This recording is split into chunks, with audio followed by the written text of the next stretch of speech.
Pernah nggak sih lo ngebayangin, negara kita, Indonesia, dikenal dunia lewat prestasi sepak bolanya? Kayak Argentina, Brazil, Spanyol, dan lain-lain. Nah, berhubung di bulan Maret ini, timnas kita bakal melakoni lanjutan kualifikasi Piala Dunia 2026, yang mana peluang kita untuk lolos ke Piala Dunia tersebut masih terbuka lebar. Jadi di video kali ini, gue mau sedikit membahas apa yang akan terjadi jika Indonesia berhasil lolos Piala Dunia dan apa dampaknya terhadap perekonomian negara Indonesia. So, simak sampai habis.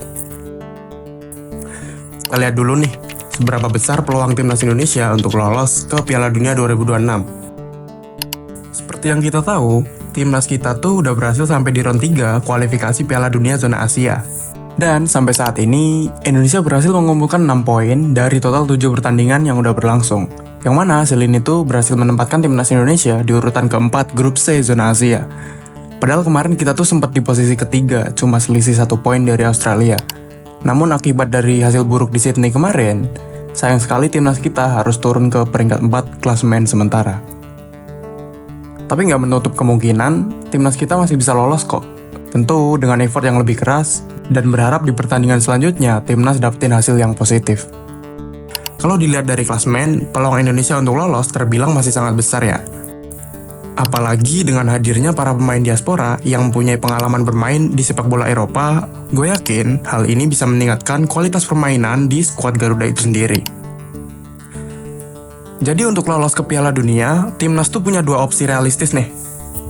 Opsi pertama yaitu lolos langsung dari round 3, yang mana hal ini bisa dicapai apabila kita berhasil menempati posisi runner-up di grup C. Nah, untuk mencapai runner-up, setidaknya Indonesia harus menyapu bersih kemenangan di sisa laga yang ada. Kecuali lawan Jepang ya. Lawan Jepang mah udah nggak usah dihitung, seri aja udah bagus banget. Anyway, hal ini akan berhasil apabila performa dari negara lain seperti Arab Saudi, Bahrain, dan juga Australia menuai hasil yang kurang bagus. Jadi Indonesia bisa lolos dengan skema ini, menemani Jepang yang nantinya pasti udah juara grup. Kemudian kalau opsi yang pertama tadi gagal, kita masih punya opsi kedua nih, yaitu dengan melakoni kualifikasi lanjutan, yang mana hal ini bisa dicapai apabila Indonesia berhasil menempati posisi 3 atau 4 klasemen. Ya kita semua berharap lah Indonesia bisa lolos lewat skema yang pertama. So, gue sangat berharap timnas bisa dapetin hasil-hasil positif di sisa laga round 3 ini. Sekarang kita bahas dampak ekonominya nih. Seperti yang kita tahu, Indonesia ini adalah negara dengan euforia yang sangat besar di olahraga sepak bola ya. Bisa dilihat dari kehadiran penonton di tribun, kalau Indonesia main di kandang, itu tuh selalu full ya, selalu rame gitu. Dan bisa dilihat juga dari seberapa sangar, seberapa militan netizen kita kalau udah berurusan dengan yang namanya bola atau timnas. Jadi nggak heran kalau konten-konten di platform manapun, kayak YouTube, Instagram, TikTok, X, dan sejenisnya, itu tuh hampir semuanya rame kalau udah bahas sepak bola dan timnas. Nah, gue berpandangan melalui salah satu teori terkenal yang pertama kali diperkenalkan oleh Yosepnya nih. Ya, benar banget, soft power diplomacy.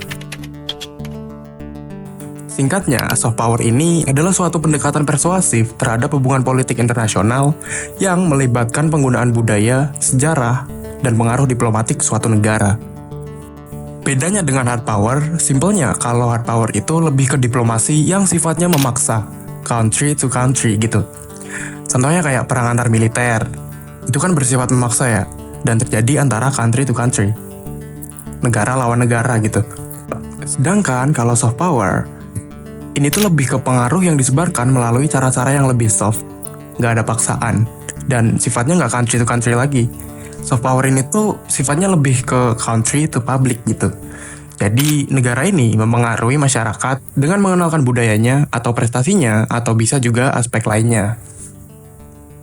Contohnya kayak Amerika dengan industri Hollywoodnya, Prancis dengan industri fashionnya, Korea dengan K-popnya, Jepang dengan animenya, atau yang terbaru nih, Argentina dengan timnas juara dunianya. Dan masih banyak lagi contoh-contoh lain terkait soft power ini. Terus, apa hubungannya sama timnas Indonesia kita? Nah, kalau timnas berhasil lolos ke Piala Dunia, bisa jadi timnas sepak bola ini tuh jadi kekuatan ekonomi baru buat Indonesia, soft power baru gitulah ya. Karena ya sampai saat ini Indonesia belum punya aspek yang menonjol di mata dunia. Bahkan nama Bali itu lebih terkenal daripada Indonesia gitu loh.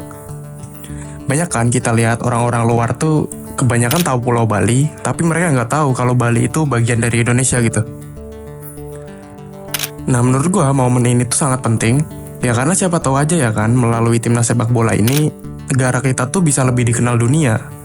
Nggak usah dunia deh, at least terkenal di Asia aja itu tuh udah bagus banget. Ya sekali lagi, karena dampak yang dihasilkan oleh soft power ini tuh sebenarnya nggak main-main. Di Asia Tenggara, kita bakal jadi leader di olahraga sepak bola. Dengan ini, negara tetangga juga sedikit banyaknya pasti ada lah ya yang jadi ikutan ngefans sama timnas kita. Otomatis penjualan merchandise akan meningkat. Jelas, aspek ekonomi kecil-kecilan kayak gini juga sangat bagus buat kemajuan sepak bola kita.